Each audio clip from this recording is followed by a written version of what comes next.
ತುಂಬಾ ಕಲರ್ಫುಲ್ ಆಗಿದೆಯಾ? ಹೇಗೆ ಕಲರ್ಫುಲ್ ಲೋಕ? ಬ್ಲ್ಯಾಕ್ ಅಂಡ್ ವೈಟ್ ಆಗೇ ಇದೆ. ವಾರದಲ್ಲಿ ಒಂದು 8-10 ಸಿನಿಮಾ ಆದ್ರೆ ಮಿನಿಮಮ್ ನಿಮ್ದು ಒಂದು ಅರ್ಧ ಡಜನ್ ಸಿನಿಮಾ ನಿಮ್ಮಲ್ಲಿ ಇರುತ್ತೆ. ನಮ್ಮ ತಾಯಿ ಚೆನ್ನಾಗಿ ಶೋಭಾನೆ ಪದಗಳನ್ನ ಆಡ್ತಾ ಇದ್ರು.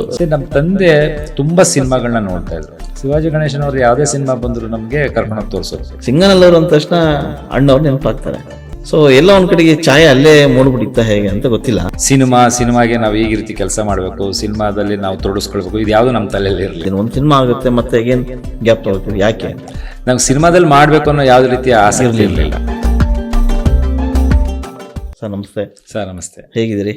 ಫೈನ್ ಸರ್, ಚೆನ್ನಾಗಿದ್ದೀನಿ. ಮತ್ತೆ ಹೇಗೆ ನಡೀತಾ ಇದೆ ಸರ್ ಈಗ? ನಡೀತಾ ಇದೆ ಸರ್ ಜರ್ನಿ. ತುಂಬಾ ಕಲರ್ಫುಲ್ ಆಗಿದೆಯಾ? ಹೇಗೆ ಕಲರ್ಫುಲ್ ಲೋಕ? ಬ್ಲ್ಯಾಕ್ ಅಂಡ್ ವೈಟ್ ಆಗೇ ಇದೆ. ಎಸ್ ಸರ್, ನಿಮ್ಮನ್ನ ಭಾಳಷ್ಟು ಸಿನಿಮಾಗಳಲ್ಲಿ ನೋಡ್ತಾನೆ ಇರ್ತೀವಿ. ವಾರದಲ್ಲಿ ಒಂದು 8-10 ಸಿನಿಮಾ ಆದರೆ ಮಿನಿಮಮ್ ನಿಮ್ಮದು ಒಂದು ಅರ್ಧ ಡಜನ್ ಸಿನಿಮಾ ನಿಮ್ಮಲ್ಲೇ ಇರ್ತದೆ. ನೀವೇ ಕಾಣಿಸ್ಕೊಳ್ತಾ ಇರ್ತೀರಿ. ಅಷ್ಟೊಂದು ಪಾತ್ರಗಳಂದರೆ ವಿಭಿನ್ನ ಪಾತ್ರಗಳ ಮೂಲಕ ನಮ್ಮ ಬಲರಾಜ್ ಒಡೆಯವರು ಕಾಣಿಸ್ಕೊಳ್ತಾ ಇರ್ತಾರೆ. ಸೊ ಒಂದು ಕುತೂಹಲ ಇರುತ್ತೆ, ಈ ಆರ್ಟಿಸ್ಟ್ ಎಲ್ಲಿನವರು, ಓದಿದ್ದೇನು, ಬೆಳೆದಿದ್ದೆಲ್ಲಿ, ಅವರು ಈ ಎಂಟ್ರಿ ಆಗಿದ್ದೇಗೆ ಈ ಸಿನಿಮಾ ರಂಗಕ್ಕೆ ಅಂತ ನಿಮ್ಮ ಬಾಯಲ್ಲೇ ಕೇಳಬೇಕು ಅಂತ. ಧನ್ಯವಾದಗಳು ವಿಜಯ್ ಸರ್. Yes sir. ಮೊದಲಿಗೆ ನಾನು ತಮಗೆ ಅಭಿನಂದನೆ ಸಲ್ಲಿಸೋಕ್ಕೆ ಇಷ್ಟಪಡ್ತೀನಿ. ಕಾರಣಕ್ಕೆ ಇಂಥದ್ದೊಂದು ಬ್ರಾಡ್ಕಾಸ್ಟ್ ಕಾರ್ಯಕ್ರಮವನ್ನು ಹಮ್ಮಿಕೊಂಡು ಕಲಾವಿದರುಗಳು ಮತ್ತು ಕಲಾವಿದರ ಸುತ್ತಮುತ್ತಲಿನ ಎಲ್ಲ ರೀತಿಯ ವ್ಯಕ್ತಿತ್ವ ಉಳ್ಳವರನ್ನು ಕರೆದು ಕೂರಿಸಿ ಮಾತಾಡಿಸ್ತಾ ಇದ್ದೀರಿ. ಅವರ ಅನಿಸಿಕೆಗಳನ್ನು ನಿಮ್ಮ ಈ ಬ್ರಾಡ್ಕಾಸ್ಟ್ ವೇದಿಕೆ ಮುಖಾಂತರ ಜನಗಳಿಗೆ ಪರಿಚಯಿಸ್ತಾ ಇದ್ದೀರಿ. ಇದು ಭಾಳ ಒಳ್ಳೆಯ ಕೆಲಸ. ಇದ್ರ ಬಗ್ಗೆ ನನಗೆ ಹೆಮ್ಮೆ ಇದೆ, ಸಂತೋಷ ಇದೆ. Thank you. ಹಾಗಾಗಿ ನಾನು ಇವತ್ತು ಬಂದಿದ್ದೀನಿ. Thank you. ಸಂತೋಷದ ವಿಚಾರ ಸರ್. ಎಸ್ ಮತ್ತು ನೀವು ಸೊಗಸಾಗಿ ನೀವು ಮಾತಾಡಿಸ್ತೀರಿ ಎಲ್ಲರನ್ನು. Thank you sir. ನಾನು ಮೂಲತಃ ಹುಟ್ಟಿ ಬೆಳೆದೆಲ್ಲ ಮೈಸೂರು. ಹೌದು ಸರ್. ತಂದೆ ಪೊಲೀಸ್ ಡಿಪಾರ್ಟ್ಮೆಂಟಲ್ಲಿದ್ದರು. ಮತ್ತು ತಂದೆ ಮತ್ತು ಅಮ್ಮ ಇಬ್ಬರು ಮೂಲ ಕೊಳ್ಳೇಗಾಲ ತಾಲೂಕು ದೊಡ್ಡಿಂದುವಾಡಿ ಅಂತ. ದೊಡ್ಡಿಂದುವಾಡಿ. ಅದು ರಾಜ್ಕುಮಾರ್ ತಂದೆ ಊರು ಸಿಂಗಾನಲ್ಲೂರು ಇದೆಯಲ್ಲ, ಅದಕ್ಕೂ ಮೊದಲೇ ಸಿಗಂತ ಊರು.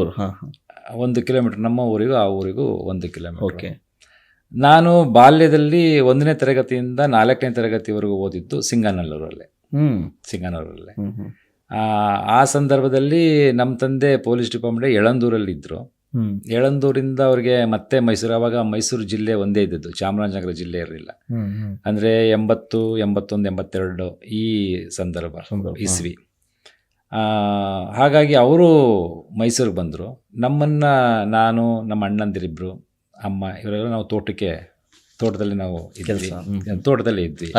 ತೋಟದಲ್ಲೇ ನಮ್ಮನ್ನು ಉಳಿಸಿದ್ರು. ಸೊ ಹಾಗಾಗಿ ನಾವು ಅಲ್ಲಿ, ನಾನು, ನನ್ನ ಜೊತೆ 2 ಅಣ್ಣಂದಿರು, ನಾನೇ ಕೊನೆಯವನು.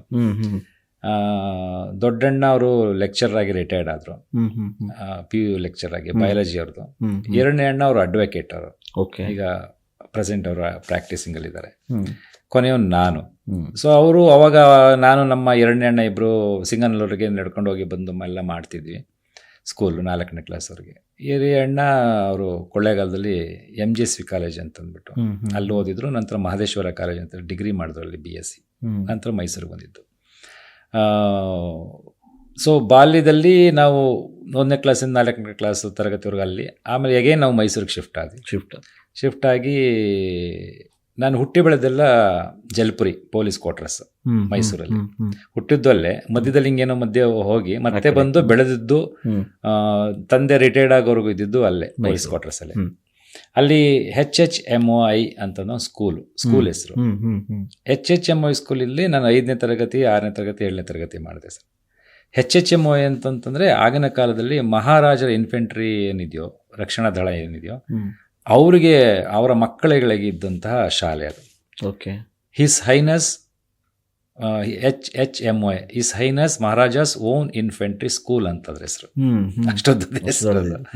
ಅಲ್ಲಿ ಓದಿದೆ. ಆಮೇಲೆ ನಂದು ಹೈಸ್ಕೂಲೆಲ್ಲ ನಜರ್ಬಾದ್ ಇನ್ಸ್ಟಿಟ್ಯೂಟ್ ಆಫ್ ಎಜುಕೇಷನ್ ಅಂತ, ಡಿಗ್ರಿ PUC ಮಹಾರಾಜ ಕಾಲೇಜು.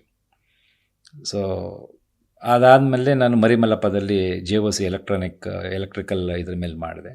ಆಮೇಲೆ ಕರೆಸ್ಪಾಂಡೆನ್ಸಲ್ಲಿ BCom ಎಲ್ಲ ಕಂಪ್ಲೀಟ್ ಮಾಡಿಕೊಂಡು ನಂತರ ರಂಗಭೂಮಿ ಹೀಗೆಲ್ಲ ಬಂದು ಮುಂದುವರಿತು. 93ರಲ್ಲಿ ನೀವು ಜನಮನನ ಸೇರ್ಕೋತೀರಿ. ಅಲ್ಲಿಂದ ನಿರಂತರ ತಂಡನೂ ಸೇರ್ಕೋತೀರಿ. ಅಲ್ಲಿಂದ ಮತ್ತೆ ರಂಗಭೂಮಿ ಜೊತೆಗೆ ಈ ಕಲಾಪಯಣ ನಿರಂತರವಾಗುತ್ತೆ. ಸೊ ನಿಮಗೊಂದು ಸೆಳೆತ ಬೇಕು. ಅಂದರೆ ನೀವು ಆಗಲೇ ಹೇಳಿದ್ರಿ ಸಿಂಗಾನಲ್ಲೂರಲ್ಲಿ ನಾನು ಓದಿದ್ದೆ ಅಂತ. ಸಿಂಗಾನಲ್ಲೂರು ಅಂದ ತಕ್ಷಣ ಅಣ್ಣವ್ರು ನೆನಪಾಗ್ತಾರೆ. ಸೊ ಎಲ್ಲ ಒಂದು ಕಡೆಗೆ ಛಾಯೆ ಅಲ್ಲೇ ಮೂಡ್ಬಿಟ್ಟಿತ್ತ ಹೇಗೆ ಅಂತ ಗೊತ್ತಿಲ್ಲ, ಇರ್ಬೋದೇನೋ ಗೊತ್ತಿಲ್ಲ. ಸೊ ನೀವು ಯಾವಾಗ ನಿರಂತರ ಪಯಣ ಮಾಡ್ತೀರಿ, ಆ ಕಲೆ ಆಸಕ್ತಿ ಜಾಸ್ತಿ ಬೆಳೆಸ್ಕೋತೀರಿ, ಸಿನಿಮಾಗೆ ಬರ್ತೀನಿ ಅಂತ ಅನ್ಸ್ಕೊಂಡ್ರ ಅವಾಗ? ಇಲ್ಲ ಸರ್, ನನಗೆ ಸಿನಿಮಾದಲ್ಲಿ ಅಭಿನಯಿಸಬೇಕು ಅನ್ನೋ ಯಾವುದೇ ಆಸಕ್ತಿ ಇರಲಿಲ್ಲ. ಆ ರೀತಿದು ಯಾವುದೂ ಕೂಡ ನನಗೆ ಮನಸ್ಸಲ್ಲಿ ಇರಲಿಲ್ಲ. ಆಮೇಲೆ ನನ್ನ ಗುಣನೂ ಕೂಡ ಸ್ವಭಾವ ಏನು ಅಂತಂದರೆ, ನೀವು ಯಾವುದನ್ನು ಬಂದರೂ ಕೂಡ ಅದನ್ನು ಭಾಳ ಚೆಂದಾಗಿ ನಾನು ಸ್ವಾಗತ ಮಾಡ್ತೀನಿ. ಅದಕ್ಕೇನು ಬೇಕೋ ಅದನ್ನು ಕೊಡ್ತಾ ಹೋಗ್ತೀನಿ. ಅದಕ್ಕೆ ಪರವಾಗಿ ನಾನು ಕೆಲಸ ಮಾಡ್ತಾ ಹೋಗ್ತೀನಿ, ಯಾವುದೇ ಕೆಲಸ ಕೊಟ್ಟರು ಸರಿ. ಹಾಗಾಗಿ ಈ ಸಿನಿಮಾದಲ್ಲಿ ಅಭಿನಯಿಸೋದು ಕೂಡ ನಾನು ಆ ಒಂದು ರೀತಿಯಲ್ಲೇ ಪರಿಭಾವಿಸಿ ಕೆಲಸ ಮಾಡ್ತಾ ಇದ್ದೀನಿ ನಾನು. ಎಷ್ಟು ಈ ರಂಗಪ್ರಯೋಗಗಳು ಅದು ಸರ್ ನೀವು ಮಾಡಿದ್ದು? ನಾನು ಸುಮಾರು ಅಂದರೆ ಜನಮನ ತಂಡದಲ್ಲಿ ನಾನು ಸೇರ್ಕೊಂಡಿದ್ದೆ ಯಾವಾಗ ಅಂತಂತಂದರೆ, ಈ PUC ಮುಗಿದ ಮೇಲೆ ನನ್ನ ಸ್ನೇಹಿತರೊಬ್ರು ಇದ್ರು ಸರ್. ಅವರು ಈಗ ಬನ್ನಿ ಒಂದು ಟೀಮ್ ಇದೆ, ನಿಮ್ಮ ಪರಿಚಯ ಮಾಡಿಸ್ತೀನಿ ಅಂತ. ಅದಕ್ಕೂ ಮೊದಲೇ ಒಂದು ವಿಷಯ ಹೇಳಬೇಕು. ಈ ಅಭಿನಯ ಮತ್ತೆ ಇವುಗಳೆಲ್ಲ ಬರೋದಕ್ಕೆ ಯಾವುದೋ ಒಂದು ಮೂಲ ಅಂತ ಒಂದು ಸಣ್ಣ ಇರಬೇಕಾಗುತ್ತೆ. ನಮ್ಮ ತಾಯಿ ಚೆನ್ನಾಗಿ ಶೋಭಾನೆ ಪದಗಳನ್ನ ಆಡ್ತಾ ಇದ್ರು. ಶೋಭಾನೆ ಪದಗಳನ್ನ ಆಡ್ತಾ ಇದ್ರು ಮನೆಯಲ್ಲಿ, ನಮ್ಮ ಅಜ್ಜಿ ಅವರೆಲ್ಲರೂ. ಅದು ಒಂದು. ಮತ್ತೆ ನಮ್ಮ ತಂದೆ ತುಂಬಾ ಸಿನಿಮಾಗಳನ್ನ ನೋಡ್ತಾ ಇದ್ರು. ಎರಡು ಇನ್ಫ್ಲೂಯೆನ್ಸ್ ಮಾಡ್ತಾರೆ ನಿಮ್ಮನ್ನ ಇರ್ಬೋದೇನೋ ಸರ್, ಅದೆಲ್ಲೋ ಅಂದ್ರೆ ಎಲ್ಲೆಲ್ಲೋ ಸಣ್ಣ ಸಣ್ಣದಾಗಿ ಬಂದು. ಕರೆಕ್ಟ್. ನಮ್ಮ ತಂದೆ ಮೂಲತಃ ಶಿವಾಜಿ ಗಣೇಶನ್ ಭಕ್ತರು. ಶಿವಾಜಿ ಗಣೇಶನ್ ಅವ್ರು ಯಾವುದೇ ಸಿನಿಮಾ ಬಂದ್ರು ನಮ್ಗೆ ಕರ್ಕೊಂಡೋಗಿ ತೋರಿಸೋರು. ಅದ್ರಲ್ಲೂ ಅವ್ರಿಗೆ ತುಂಬಾ ಫೇವರೇಟ್ ಅಂದ್ರೆ ವೀರಪಂಡೆ ಕಟ್ಟೆಬೊಮ್ಮನ್ನು, ಆಮೇಲೆ ಯಾರ ಮಾಳಿಗೆ ವಸಂತ ಮಾಳಿಗೆ ಅಂತಂತ ಒಂದು ಸಿನಿಮಾ. ಈ ರೀತಿ ಒಂದಷ್ಟು ಸಿನಿಮಾಗಳನ್ನೆಲ್ಲ ನಮಗೆ ಶಿವಾಜಿ ಗಣೇಶನ್ ತೋರಿಸೋರು ಚಿಕ್ಕಂದಿನಲ್ಲಿ ಇರಬೇಕಾದ್ರೆ ಸರ್. ಅದು ಇನ್ಫ್ಲುಯೆನ್ಸ್ ಆಗಿರ್ಬೋದು. ನಂತರ ನಮ್ಮ ಹಿರಿಯ ಅಣ್ಣ ಅವರು ಒಳ್ಳೆ ಪೆನ್ಸಿಲ್ ಸ್ಕೆಚ್ ತುಂಬ ಮಾಡ್ತಾಯಿದ್ರು, ತುಂಬ ಚೆನ್ನಾಗಿ ಮಾಡ್ತಾಯಿದ್ರು. ಈ ರಂಗಭೂಮಿ ಮತ್ತು ನಟನೆ ಬಹುಶಃ ನಮ್ಮ ಎರಡನೇ ಅಣ್ಣನಿಂದ ನನಗೆ ಬಳುವಳಿ ಅನ್ನೋದಕ್ಕಿಂತ ಸಂಪರ್ಕ ಸಾಧ್ಯ ಆಯಿತು ಸರ್. ಆಸಕ್ತಿ. ಮೈಸೂರಲ್ಲಿ ಮಹಾರಾಜ ಕಾಲೇಜಲ್ಲಿ ನೆಬೆ ಅಂತ ಇತ್ತು, ನೆಳಲು ಬೆಳಕು ಅಂತ ಒಂದು ತಂಡ ಕಟ್ಕೊಂಡಿದ್ರು. ಆ ತಂಡದಲ್ಲಿ ನಮ್ಮ ಅಣ್ಣನೂ ಕೂಡ ಒಬ್ಬರಾಗಿದ್ರು. ಅದೊಂದು ರೀತಿ ಸ್ಟೂಡೆಂಟ್ ಕಲ್ಚರಲ್ ಆರ್ಗನೈಸೇಷನ್ ರೀತಿ, ತುಂಬಾ ಸ್ಟ್ರಾಂಗ್ ಕಲ್ಚರಲ್ ಆರ್ಗನೈಸೇಷನ್ ಅವರು. ಅಲ್ಲಿ ಅವರು ನಾಟಕ ಮಾಡುವ ಸಂದರ್ಭದಲ್ಲಿ ನಾನು ಅವ್ರನ್ನ ಕರ್ಕೊಂಡು ಹೋಗ್ತಿದ್ದೆ. ಅವ್ರು ಸ್ವಲ್ಪ ಆರೋಗ್ಯ ಸರಿಯಿಲ್ಲ, ಅಂದರೆ ಕಾಲು ಸೈಕಲ್ ಹೊಡೆಯೋದೆಲ್ಲ ಸ್ವಲ್ಪ ಸಮಸ್ಯೆ ಇತ್ತು. ಹಾಗಾಗಿ ಸೈಕಲ್ ಕೂಸ್ಕೊಂಡು ನಾನು ಹೋಗ್ತಿದ್ದೆ. ಅವ್ರು ರಿಹರ್ಸಲ್ ಮಾಡ್ಬೇಕಾದ್ರೆ, ನಾನು ಸೆಂಟೆನರಿ ಹಾಲ್ ಅಂತಿದೆ ಮೈಸೂರಲ್ಲಿ, ಶತಮಾನೋತ್ಸವ ಭವನ ಅಂತ. ಅವ್ರು ರಿಹರ್ಸಲ್ ಮಾಡ್ಬೇಕಾದ್ರೆ ನಾನು ಆಡಿಟೋರಿಯಂ ಸುಮ್ಮನೆ ಕೂತ್ಕೊಂಡು ನೋಡ್ತಿದ್ದೆ. ಬಹುಶಃ ಆವಾಗ ಹೈಸ್ಕೂಲು ಹಾಗೇನೋ ನಾನಿದ್ದೆ. ಆಗ ನೋಡ್ತಾ ಇದ್ದೆ. ಅದು ಎಲ್ಲೋ ನನಗೆ ಇನ್ಫ್ಲುಯೆನ್ಸ್ ಆಯಿತು. ಅದಾದ ನಂತರ PUC ಕಾಲೇಜಲ್ಲಿ ಸ್ಕೂಲಲ್ಲಿ ಇರ್ಬೇಕಾದ್ರೆ ನಾಟಕಗಳು ಮಾಡೋದು ಇವೆಲ್ಲ ಮಾಡ್ತಾನೆ ಇದ್ದೆ. ತಂತಾನೆ ಅದು ಒಳಗಡೆ ಇತ್ತು, ಏನೋ ಬರ್ತಾ ಇತ್ತು ಅನ್ಸುತ್ತೆ. ಆಮೇಲೆ ಜನಮನ ಅಂದ್ಬಿಟ್ಟು ಮಾನಸ ಗಂಗೋತ್ರಿಯಲ್ಲಿ ಈ ನೆಬೆಯಿಂದ ಬಂದಂತ ಎಲ್ಲ ಗೆಳೆಯರು ಸೇರಿ ಜನಮನ ಅಂತ ಒಂದು ತಂಡ ಕಟ್ಟಿದ್ರು. ಆ ತಂಡ ಆಲ್ರೆಡಿ ಒಂದು ನಾಟಕ ಆಗಿತ್ತು. ಎರಡನೇ ನಾಟಕವೇನೋ ನಾನು ಅಲ್ಲಿ ಎಷ್ಟಕ್ಕೆ ಎಂಟ್ರಿ ಆದೆ. ನಾನು ಮೊದಲನೇ ಮಾಡಿದ ನಾಟಕ ಜಸ್ಮಾ ಓಡನ್ ಅಂತ. ಓಕೆ. ಅದೊಂದು ಗುಜರಾತಿ ಪ್ಲೇ. ಅದನ್ನ KR ಸುಮತಿ ಅವರು ಅದನ್ನು ನಿರ್ದೇಶನ ಮಾಡಿದ್ದಾರೆ. ನನ್ನ ಮೊದಲನೇ ನಿರ್ದೇಶಕರು ಮಹಿಳಾ ನಿರ್ದೇಶಕರು. ಅವರು NSD ರಿಟರ್ನ್. ಕರ್ನಾಟಕದಲ್ಲಿ ಎಲ್ಲರಿಗೂ ಪರಿಚಯ ಜೆನ್ನಿ ಅಂತ ಇದ್ದಾರೆ, ಬಹಳ ಅದ್ಭುತವಾದ ಹಾಡುಗಾರರು. ಅವರು ನಮಗೆ ಗುರುಗಳು. ಅವರ ಧರ್ಮಪತ್ನಿ ಸುಮತಿ ಮೇಡಮ್ ಅವರು ನನಗೆ ಫಸ್ಟ್ ನಾಟಕ. ಅದರಲ್ಲಿ ಬಲ ಅನ್ನೋ ಒಂದು ಕ್ಯಾರೆಕ್ಟರ್ ಬರುತ್ತೆ, ಬಲ ಬಲಿ ದಲ ದಲಿ ಅಂತ. ಅದು ಮಹಿಳಾ ಪರವಾದಂತಹ ನಾಟಕ, ಅದು ಜಸ್ಮಾ ಓಡನ್ ಅಂತ. ಸೊ ಅಲ್ಲಿ ನನಗೆ ಈ ಬಲ ಅನ್ನೋ ಹೆಸರು ಬಂದು ಕೂರ್ತು. ಲಿಂಗರಾಜ್ ಹೋಗಿ ಬಲ ಅಂತ ಹೆಸರು ಬಂದು ಕೂರ್ತು. ಲಿಂಗ ತೆಗೆದ್ಬಿಟ್ಟು ರಾಜ ಇಟ್ಕೊಂಡ್ರೆ. ಆಮೇಲೆ ಲಿಂಗರಾಜಲ್ಲಿ ರಾಜ್ ಇಟ್ಕೊಂಡೆ. ದೊಡ್ಡಿಂದವಾಡಿ ನಮ್ಮ ತಂದೆ ತಾಯಿ ಊರು. ಆ ಊರನ್ನ ಬಿಡೋದು ಬೇಡ, ಹೆಸರಲ್ಲಿ ಇರಲಿ ಜೊತೆಲಿ ಅಂದ್ಬಿಟ್ಟು ಬಲರಾಜವಾಡಿ ಅಂತ ಮಾಡ್ಕೊಂಡೆ. ಸೊ ಸೌಂಡಿಂಗ್ ಚೆನ್ನಾಗಿದೆ. ಹೌದು ಸರ್. ಆಮೇಲೆ ಅದಾದ ನಂತರ ಎಲ್ಲರಿಗೂ ನಾವು ಜನಮನ ತಂಡದಲ್ಲಿ ನಾಟಕಗಳು ಮಾಡ್ತಿದ್ವಿ, ಎಲ್ಲ ಆಯಿತು. ಜೊತೆಲಿದ್ದವರೆಲ್ಲ ಓದೆಲ್ಲ ಮುಗೀತು. ಆ ಸಂದರ್ಭದಲ್ಲಿ ನಮ್ಮಲ್ಲಿ ಸಾಕ್ಷರತಾ ಆಂದೋಲನ ಬಂತು ಮೈಸೂರಿನಲ್ಲಿ. ತಾಮ ವಿಜಯ ಭಾಸ್ಕರ್ ಅವರು DC ಆಗಿದ್ರು, ಸಂದೀಪ್ ದವೆ ಮತ್ತೆ ಇವರೆಲ್ಲರೂ ಅಲ್ಲಿ CEO ಆಗಿದ್ರು. ಇವರೆಲ್ಲರೂ ಅಂದ್ರೆ ಫಸ್ಟ್ ಪೈಲಟ್ ಕಾರ್ಯಕ್ರಮದ ರೀತಿ ಬಂದಿತ್ತು ಅಂತ ಹೇಳ್ತಾ ಇದ್ರು ಅವಾಗ. ಸಾಕ್ಷರತಾ ಆಂದೋಲನ ನಾವೆಲ್ಲ ತೊಡಗಿಸ್ಕೊಂಡ್ವಿ. ಜನಮನ ತಂಡ ಮತ್ತೆ ಬೇರೆ ಬೇರೆ ಇದೆಲ್ಲ ರಂಗ ತಂಡಗಳು ಕೂಡ ಅಲ್ಲಿ ಇನ್ವಾಲ್ವ್ ಆದಂಗೆ ನಾವು ಇವಾಲ್ವ್ ಆದ್ವಿ. ಅಲ್ಲಿ ಬೀದಿ ನಾಟಕಗಳ ಮುಖಾಂತರ ನಾವು ಜಾಗೃತಿ ಮೂಡಿಸುವಂತ ಕೆಲಸ, ಬೀದಿ ನಾಟಕಗಳ ಮುಖಾಂತರ ನಾವು ನಾಟಕಗಳನ್ನ ಶುರು ಮಾಡಿದ್ದು. ಅದಾದ ಮೇಲೆ ನಾವು ಇನ್ನು ಬೇರೆ ಬೇರೆ ಕೆಲಸಗಳಲ್ಲಿ ಮಾಡಿಕೊಂಡ್ರು ಕೂಡ ನಾವು ನಮ್ಮದೇ ಆದ ಒಂದು ರಂಗ ತಂಡ ಕಟ್ಟೋಣ. ಅದು ಬರೀ ನಾಟಕಕ್ಕೆ ಸೀಮಿತ ಆಗಿರಬಾರ್ದು. ನಾಟಕ ರೀತಿ ನಾಟಕವನ್ನ ನಾವು ಈಗ ಹೇಗೆ ಹವ್ಯಾಸಿಯ ರೀತಿಯಲ್ಲಿ ಮಾಡ್ತೇವೆ ಹಾಗೇನೆ ಹವ್ಯಾಸಿ ರೀತಿಯಲ್ಲೇ ಮಾಡೋಣ, ಉಳಿದದ್ದನ್ನ ನಾವು ನಮ್ಮ ಬದುಕನ್ನು ಅದರಲ್ಲೇನೆ ಕಟ್ಟೋಣ ಅಂತ ಅಂದ್ಬಿಟ್ಟು ನಿರಂತರ ಅಂತ ಪ್ರಾರಂಭ ಮಾಡ್ತೀವಿ ಸರ್. ನಿರಂತರ ಅಂತ ಹೆಸರಿಟ್ಟಿದ್ದು ಚದುರಂಗರು. ಚದುರಂಗರು ನಮಗೆ ನಿರಂತರ ಅಂತ ಹೆಸರಿಟ್ರು. ಅದಾದಮೇಲೆ ನಿರಂತರದಲ್ಲಿ ನಿರಂತರ ಮೀಡಿಯಾ, ನಿರಂತರ ಥಿಯೇಟರ್, ನಿರಂತರ ಪಬ್ಲಿಕೇಶನ್ ಅಂತ ಮಾಡಿ ಮೀಡಿಯಾ ಮತ್ತು ಥಿಯೇಟರಲ್ಲಿ ಮೀಡಿಯಾ ಮತ್ತು ಪಬ್ಲಿಕೇಶನ್ ನಮ್ಮ ಹೊಟ್ಟೆಪಾಡು. ರಂಗಭೂಮಿ ಥಿಯೇಟರು ನಮಗೆ ಹವ್ಯಾಸವಾಗಿ ಅದನ್ನು ಮುಂದುವರಿಸ್ಕೊಳ್ತಾರೆ. ಮೀಡಿಯಾದಲ್ಲಿ ನಾನು ಇನ್ಚಾರ್ಜ್ ಇದ್ದೆ. ಮೀಡಿಯಾದಲ್ಲಿ ಇನ್ಚಾರ್ಜ್ ಇದ್ದ ಅಲ್ಲಿ documentary film, promoting film, educative ಫಿಲಮ್ಸ್ಗಳು, ಇಂಥ ಇವುಗಳನ್ನೆಲ್ಲ ನಾನು ಡೈರೆಕ್ಟ್ ಮಾಡ್ತಿದ್ದೆ.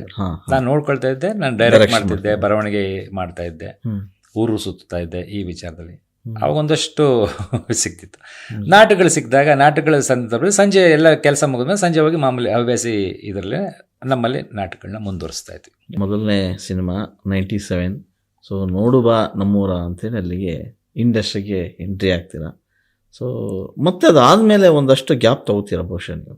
ಹೌದು ಸರ್, ಸುಮಾರು ವರ್ಷಗಳ ಕಾಲ ಗ್ಯಾಪ್. ಆ ಗ್ಯಾಪಲ್ಲಿ ಮಾಡಿದ್ದೀನಿ, ಒಂದು ಸಿನಿಮಾ ಆಗುತ್ತೆ ಮತ್ತೆ ಅಗೇನ್ ಗ್ಯಾಪ್ ತಗೋತೀರಿ, ಯಾಕೆ ಅಂತ? ಅದು ಏನಾಯಿತು,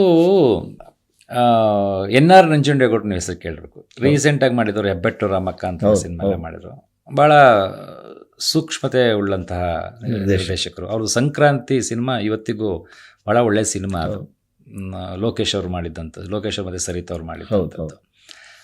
ಅವರು ಮೈಸೂರು, ಅವರು ಮತ್ತು ನಮ್ಮ ಜನ್ಯವರಿಬ್ಬರು ಸ್ನೇಹಿತರು. ಹಾಗಾಗಿ ನೋಡು ಬಾ ನಮ್ಮೂರ ಸಿನಿಮಾ ಎಲ್ಲವನ್ನೂ ಇಲ್ಲೇ ಮೈಸೂರು ಇಲ್ಲಿ ಗೆಳೆಯರನ್ನ ಇಟ್ಕೊಂಡೇ ಮಾಡೋಣ, ಈ ಭಾಗದಲ್ಲೇ ಮಾಡೋಣ ಅಂದ್ಬಿಟ್ಟು ಪ್ರಾರಂಭ ಮಾಡಿದ್ರು. ಎಲ್ಲರೂ ನಾವೇ ಮಾಡ್ತಾ, ಒಂದು ರೀತಿ ನಾವು ಅಲ್ಲಿ ಕಾರ್ಯಕರ್ತರಾಗೂ ಕೆಲಸ ಮಾಡ್ತಿದ್ವಿ. ಸಿನಿಮಾ ರೀತಿದಲ್ಲ, ನಾವು ಅಲ್ಲಿ ಎಲ್ಲ ಅಲ್ಲಿಗೆ ಏನು ಬೇಕು ಸಪೋರ್ಟಿವ್ ಆಗೆಲ್ಲ ಮಾಡ್ತಾಯಿದ್ವಿ. ಸಿನಿಮಾಗೆ ನಾವು ಈ ರೀತಿ ಕೆಲಸ ಮಾಡಬೇಕು, ಸಿನಿಮಾದಲ್ಲಿ ನಾವು ತೊಡಗಿಸ್ಕೊಳ್ಬೇಕು, ಇದು ಯಾವುದೂ ನಮ್ಮ ತಲೆಯಲ್ಲಿ ಇರಲಿಲ್ಲ. ಒಂದು ತಂಡವಾಗಿ ನಾವೆಲ್ಲ ಕೆಲಸ ಮಾಡ್ತಿದ್ವಿ. ಬಂದಿದ್ದಾರೆ ಅವ್ರಿಗೆ ಇದು ಮಾಡೋಣ ಅಂತ. ನಾವು ದೊಡ್ಡಣ್ಣವರು ಮತ್ತು ಮುಖ್ಯಮಂತ್ರಿ ಚಂದ್ರರು, ಕುಮಾರ್ ಗೋವಿಂದ್ ಅದರ ಲೀಡು, ಎಲ್ಲರೂ ರಂಗಭೂಮಿ ಹಿನ್ನೆಲೆಯವ್ರೆ. ಕುಮಾರ್ ಗೋವಿಂದ್ ಅವ್ರು ಬಿಟ್ಟರೆ ಇನ್ನು ಉಳಿದವರೆಲ್ಲರೂ ರಂಗಭೂಮಿ ಹಿನ್ನೆಲೆ ಇದ್ದವರು. ಹಾಗಾಗಿ ಜೊತೆಲಿ ನಾವು ಕೆಲಸ ಮಾಡಿದ್ವಿ. ಅದಷ್ಟೇ, ಸಿನಿಮಾ ಮಾಡಬೇಕು ಅಂತಲೇ ನಾವೇನು ಮಾಡೋಕ್ಕೆ ಹೊರಟಿದ್ದಿಲ್ಲ ಸರ್. ಒಂದು ಒಳ್ಳೆ ಕ್ಯಾರೆಕ್ಟರ್ ಬಂತು. ಸಿಲ್ಲಿಲಿ ಶ್ರೀನಿವಾಸ್ ಗೌಡ್ರು ಇದ್ರು, ಅವರು ನಾನಿಬ್ರು ಫಸ್ಟ್ ಸಿನಿಮಾ ಅದು ಶ್ರೀನಿವಾಸ ಗೌಡ್ರದ್ದು ಸಿನಿಮಾ. ಆಮೇಲೆ ಅವ್ರ ಸಿನಿಮಾಗೆ ಮುಂದುವರಿಸಿದ್ರು, ನಾನು ನಿಲ್ಲಿಸಿದೆ ಅನ್ನೋದಕ್ಕಿಂತ ಹೆಚ್ಚಾಗಿ ನಮ್ಗೆ ಸಿನಿಮಾದಲ್ಲಿ ಮಾಡಬೇಕು ಅನ್ನೋ ಯಾವುದೇ ರೀತಿಯ ಆಸಕ್ತಿ ಇರಲಿಲ್ಲ. ರಂಗ ಚಟುವಟಿಕೆಯಲ್ಲಿ ಸಂಪೂರ್ಣ ತೊಡಗಿಸ್ಕೊಂಡ್ವಿ. ಅದಾದ ನಂತರ ಮತ್ತೆ ನಾನು ಸೆಕೆಂಡ್ ಇನ್ನಿಂಗ್ಸ್ ಶುರು ಮಾಡೋದು 2015 ಸೆಪ್ಟೆಂಬರ್ 7ನೇ ತಾರೀಕು KV ರಾಜರು ಕ್ಲಾಪ್ ಮಾಡಿದ್ದು ಸಿನಿಮಾಕ್ಕೆ. ಹೌದು ಸರ್. ನಿಮಗೆ ಮಾಧ್ಯಮದಲ್ಲಿ ಕೆಲಸ ಮಾಡುವ ಆಸಕ್ತಿ ಇದೆಯಾ? ಹಾಗಾದ್ರೆ ಕರ್ನಾಟಕ ಟಿವಿ ಡಿಜಿಟಲ್ ಮೀಡಿಯಾದಲ್ಲಿದೆ ನಿಮಗೆ ಒಳ್ಳೆಯ ಅವಕಾಶ. ಆಯ್ಕೆಯಾದವರಿಗೆ ಉಚಿತ ತರಬೇತಿ ಕೊಡ್ತೀವಿ. ತರಬೇತಿ ನಂತರ ಕೆಲಸ ಮಾಡುವ ಅವಕಾಶನೂ ಕೊಡ್ತೀವಿ. ಈ ಕೂಡಲೇ ನಿಮ್ಮ ಮಾಹಿತಿಯನ್ನ ಮೇಲ್ ಮಾಡಿ. ತುಂಬಾ ದಪ್ಪ ಇದ್ದೀರಾ? ಅದರಲ್ಲೂ ಯಾವುದೇ ಸೈಡ್ ಎಫೆಕ್ಟ್ ಇಂದ ಸಣ್ಣ ಆಗ್ಬೇಕಾ? ಎಷ್ಟೋ ಜನ ಹೇಳ್ತಾ ಇದ್ರಿ, ಸರ್ ನಾನು ಜಿಮ್ಗೆ ಹೋಗ್ತಾ ಇದ್ದೀನಿ ಆದ್ರೂ ಸಣ್ಣ ಆಗ್ತಾ ಇಲ್ಲ ಸರ್, ವರ್ಕೌಟ್ ಮಾಡ್ತಾ ಇದ್ದೀನಿ ಆದ್ರೂ ಸಣ್ಣ ಆಗ್ತಾ ಇಲ್ಲ ಅಂತ ಹೇಳ್ತಾ ಇದ್ರಲ್ಲ. 100% ಯಾವ ಜಿಮ್ಗೂ ಹೋಗ್ದಂಗೆ ವರ್ಕೌಟು ಮಾಡ್ದಂಗೆ ನೀವು ಸಣ್ಣ ಆಗ್ಬೋದು. ಪ್ರತಿದಿನ ಬೆಳಿಗ್ಗೆ ಸಂಜೆ 2 ಟೈಮ್ ನಮ್ಮ ಜೀನಿ ಸ್ಲಿಮ್ನ ಯೂಸ್ ಮಾಡಿ ಯಾವುದೇ ಸೈಡ್ ಎಫೆಕ್ಟ್ ಇಲ್ದಂಗೆ ನೀವು ಸಣ್ಣ ಆಗ್ತೀರಾ. ಯಾಕೆಂದ್ರೆ ಜೀನಿ ಸ್ಲಿಮ್ಮು ಒಂದು ಉತ್ತಮ ಆಹಾರ.